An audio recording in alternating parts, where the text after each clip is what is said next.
La douleur, le gonflement, la rougeur. Quand on entend le mot inflammation, on pense tout de suite à ça, n'est-ce pas? Une sorte de feu à l'intérieur, quelque chose qui nous attaque, une ennemie qu'il faut absolument combattre. Et si toute cette perception était en fait une fausse piste? Allez, on va renverser complètement la perspective. Et si l'inflammation, ce n'était pas du tout un symptôme de maladie? Et si, au contraire, c'était la preuve que notre corps se bat? Pour nous? Un mécanisme de survie et de réparation, mais d'une intelligence incroyable. C'est exactement ce qu'on va décortiquer ensemble. Et oui, vous avez bien entendu, l'inflammation, ce n'est pas le problème, c'est la solution. C'est la réponse super organisée de notre système immunitaire quand il fait face à une agression. Ça peut être une coupure, une infection, une toxine, peu importe. Le but est super simple, neutraliser la menace, faire le ménage et hop, lancer la reconstruction. Ok, mais alors comment notre corps nous parle? Comment il nous fait signe qu'une opération de sauvetage est en cours? Eh bien, il a son propre langage, un langage universel qu'on connaît d'ailleurs depuis l'Antiquité. Cinq signes, c'est 5 messages très clairs que notre corps envoie pour dire « attention, intervention en cours ».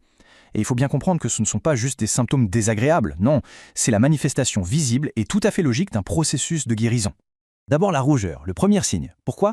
Tout simplement parce que le corps ouvre les vannes, littéralement.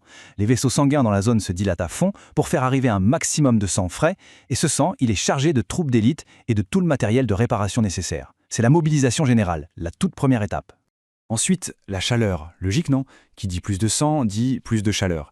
Cette sensation de chaud qu'on sent à un endroit précis, c'est juste la conséquence directe de cet afflux de sang. Le sang vient du cœur de notre corps, donc il est chaud, il y réchauffe la zone de combat. Ce qui, au passage, peut aussi aider à freiner la prolifération de certains microbes. Pas bête. Troisième signe, le gonflement, ce qu'on appelle aussi un œdème. Ça peut être impressionnant, je sais, mais c'est crucial.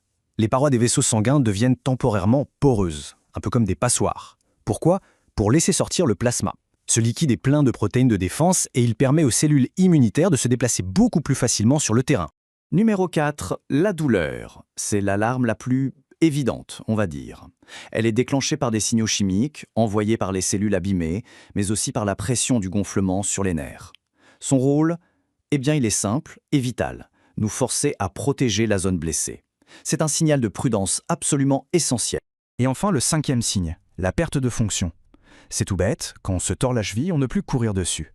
Et ça, c'est une stratégie juste brillante de la part de notre corps. En immobilisant la zone, il évite qu'on aggrave la blessure et il peut concentrer toutes ses ressources sur une seule chose, la réparation. Bon, maintenant qu'on a vu les signes extérieurs, on va passer dans les coulisses. On va voir ce qui se passe au niveau microscopique. Et vous allez voir, c'est une véritable opération militaire d'une précision fascinante, digne d'un film d'action, je vous jure. Il y a une analogie que j'adore et qui résume tout parfaitement.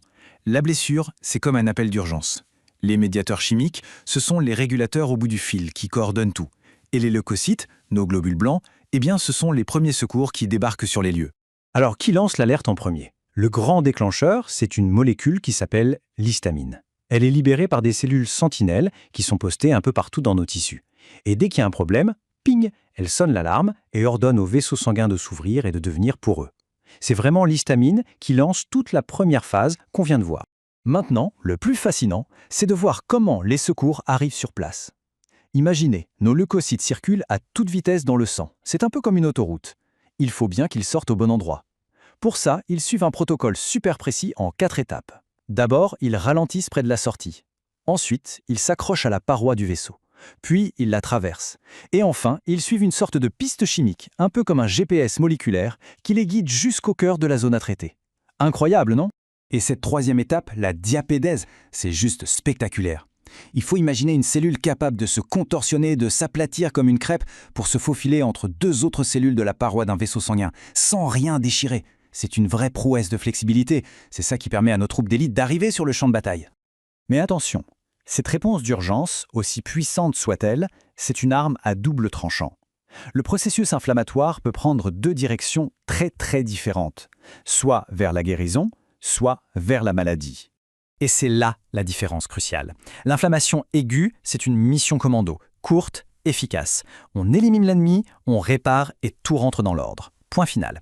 Mais si l'agresseur persiste ou si le système de régulation s'emballe, l'inflammation devient chronique. Et là, c'est autre chose. Le corps reste en état d'alerte permanent. Et ce qui était une force de réparation se transforme en une force de destruction lente, continue, qui est à l'origine de plein de maladies qu'on connaît bien. L'arthrite, les maladies cardiaques et même certains cancers. Donc, s'il y a une chose à retenir de tout ça, c'est bien celle-ci. Le processus qu'on a décrit, l'inflammation aiguë, ce n'est pas l'ennemi, ce n'est pas seulement bénéfique, c'est absolument indispensable à notre survie. C'est une danse complexe, parfaitement orchestrée, une preuve de l'intelligence incroyable de notre corps. Du coup, la vraie question, ce n'est pas de savoir comment on peut supprimer l'inflammation à tout prix, c'est plutôt comment est-ce qu'on peut soutenir ce système pour qu'il fonctionne au mieux. Comment s'assurer que cette alarme vitale s'éteigne bien une fois que le danger est passé pour ne pas basculer du côté chronique. Et ça, bien sûr, ça ouvre tout un champ de réflexion sur notre mode de vie.